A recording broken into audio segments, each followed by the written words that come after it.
नमस्कार. आज आपण ऐकणार आहोत एक नवीन कथा. आजच्या कथेचे नाव आहे बाबांच्या हाताचे ठसे. बाबा भिंतीला धरून भिंतीला हात लावून चालत राहायचे. ते जसं जसं भिंतीला हात लावत त्या त्या ठिकाणचे रंग पुसट होत राही व मळकट होत राहायचे. ते पाहून माझ्या बायकोच्या चेहऱ्यावरचे भाव बदलत असताना मी बघत होतो. त्या दिवशी बाबांचं डोकं दुखत होतं की कोण जाणे. त्यांनी डोक्याला तेल लावले होते आणि त्याच हाताने भिंतीला धरून चालत राहिल्याने हाताचे ठसे भिंतीवर उमटले असावेत. आणि ते पाहून माझी बायको माझ्यावर जाम भडकली. मला पण काय झालं होतं कुणास ठाऊक. मी तडक बाबांच्या रूममध्ये जाऊन म्हणालो, बाबा, तुम्ही भिंतीला हात न लावता चालण्याचा प्रयत्नच करणार नाही का? माझा आवाज जरा उंचच झाल्यासारखे मला वाटलं. 80 वर्षांचे माझे बाबा माझ्याकडे बघितले. एखादा लहान मुलगा अगदी आपली चूक झाली असावी असा चेहरा बाबांचा झाला होता. त्यांनी मान खाली घालून गप्प बसले. छे, हे मी काय केले? मी असं म्हणायला नको होतं असं मलाच वाटायला लागलं. माझे स्वाभिमानी बाबा तेव्हापासून मौन झाले आणि भिंतीला हात लावून चालणं सोडून दिले. पुढे 2-4 दिवसांनी ते असेच चालत असताना तोल जाऊन पडले आणि अंथरूणच धरले. पुढे 2 दिवसांनी त्यांनी आपली इहलोक यात्रा संपवली. भिंतीवरच्या त्या हाताचे ठसे पाहून मला माझ्या छातीत काहीतरी अडकल्यासारखं वाटत राहिलं. दिवस दिवस पुढे उलटत राहिले. माझ्या बायकोला भिंती रंगवून घ्यावे असे वाटू लागले. रंगविणारे आले सुद्धा. आमच्या जितूला आपले आजोबा म्हणजे प्राणप्रिय. भिंती रंगविताना आजोबांच्या हाताच्या ठस्यांना सोडून रंगविण्याचा हट्टच धरला. शेवटी ते रंगकाम करणारे म्हणाले, सर, तुम्ही काही काळजी करू नका. त्या ठशांच्या भोवतीने गोल करून छानपैकी डिझाईन करून देतो. ते तुम्हालाही आवडेल. शेवटी मुलाच्या हट्टापुढे काही चालले नाही. पेंटरने व्यवस्थित ठसे तसेच ठेवून भोवतीने सुंदर डिझाईन करून दिले. पेंटरची आयडिया सर्वांनाच आवडली. घरी येणारे पाहुणे मित्रमंडळींना पण आवडले. त्यांनी या कल्पनेची खूप स्तुती करून जाऊ लागले. आणि पुढे जेव्हा जेव्हा भिंती रंगविण्याचे काम होत गेले तेव्हा तेव्हा त्या हाताच्या ठशाभोवती डिझाईन बनवला जाऊ लागला. सुरूला मुलाच्या हट्टापायी हे जरी करत राहिलो तरी आमचाही व्यामोह वाढत गेला. दिवस, महिना, वर्ष पुढे सरकत चालले. जितू मोठा झाला, त्याचं लग्न झालं.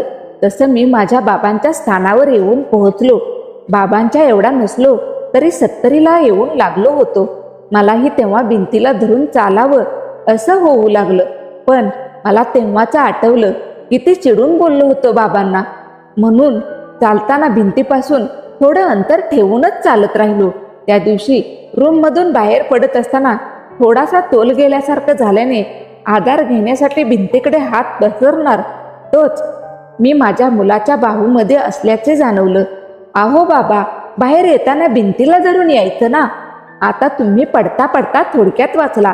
मुलाचे वाक्य कानावर पडले. मी जितूच्या मुखाकडे पाहत राहिलो. त्याच्या चेहऱ्यावर चिंता दिसत होती पण द्वेष नव्हता. तिथेच जवळच्या भिंतीत बाबांचे हात मला दिसले. माझ्या डोळ्यासमोर बाबांचं चित्र उभं राहिलं. त्या दिवशी मी ओरडून बोललो नसतो तर बाबा अजून जगले असते असे वाटू लागले. आपोआप डोळ्यात पाणी साचू लागले.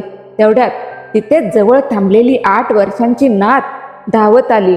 आजोबा, आजोबा, तुम्ही माझ्या खांद्यावर हात ठेवून चला म्हणत हसत हसत माझे हात आपल्या खांद्यावर घेऊन निघाली. हॉलमधील सोफ्यावर बसलो. लगेच नातीने आपलं ड्रॉइंग बुक दाखवत, आजोबा, आज माझ्या क्लासमध्ये ड्रॉइंग परीक्षा झाली. मला फर्स्ट प्राइज मिळाली असे म्हणत ड्रॉइंग बुक दाखवू लागली. हो का? अरे वा, दाखव बघू कोणता ड्रॉइंग आहे तो म्हटल्यावर ती ड्रॉइंगचं पेज उघडून दाखवली. आमच्या भिंतीवरच्या बाबांच्या हाताचे चित्र आहे तसं काढून भोवतीने सुंदर नक्षी काढली होती आणि म्हणाली.